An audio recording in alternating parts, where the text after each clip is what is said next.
ବଲାଙ୍ଗୀର ଜିଲ୍ଲା ବାରିକ ସମାଜର ଚତୁର୍ଥ ମହାସମ୍ମିଳନୀ।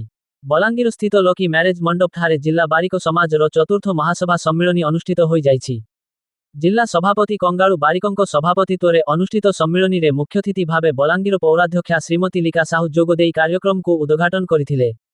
ସମ୍ମାନିତ ଅତିଥି ଭାବରେ ନିଖିଳ ଉତ୍କଳ ବାରିକ ସମିତିର ରାଜ୍ୟ ସଭାପତି ହେମନ୍ତ କୁମାର ବାରିକ, ରାଜ୍ୟ ସାଧାରଣ ସମ୍ପାଦକ କମ୍ଭୁପାଣି ପରିଚ୍ଛା, ରାଜ୍ୟ ଉପ ସଭାପତି କୁଳମଣି ବାରିକ, ରାଜ୍ୟ ଉପ ସଭାପତି ହୀରାଲାଲ ବେହେରା, ଜିଲ୍ଲା କାର୍ଯ୍ୟକାରୀ ସଭାପତି ଶଙ୍କର ବାରିକ, ସେଲୁନ ସଂଘ ସଭାପତି ଶିଶିର କୁମାର ବେହେରା ପ୍ରମୁଖ ମଞ୍ଚାସୀନ ଥିଲେ।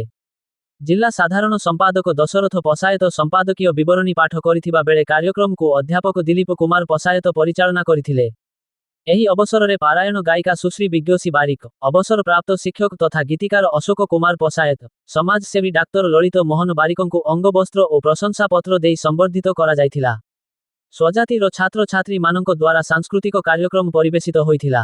ଶେଷରେ ଜିଲ୍ଲା ଉପସଭାପତି ନବୀନ କୁମାର ପଶାୟତ ଧନ୍ୟବାଦ ଅର୍ପଣ କରିଥିଲେ।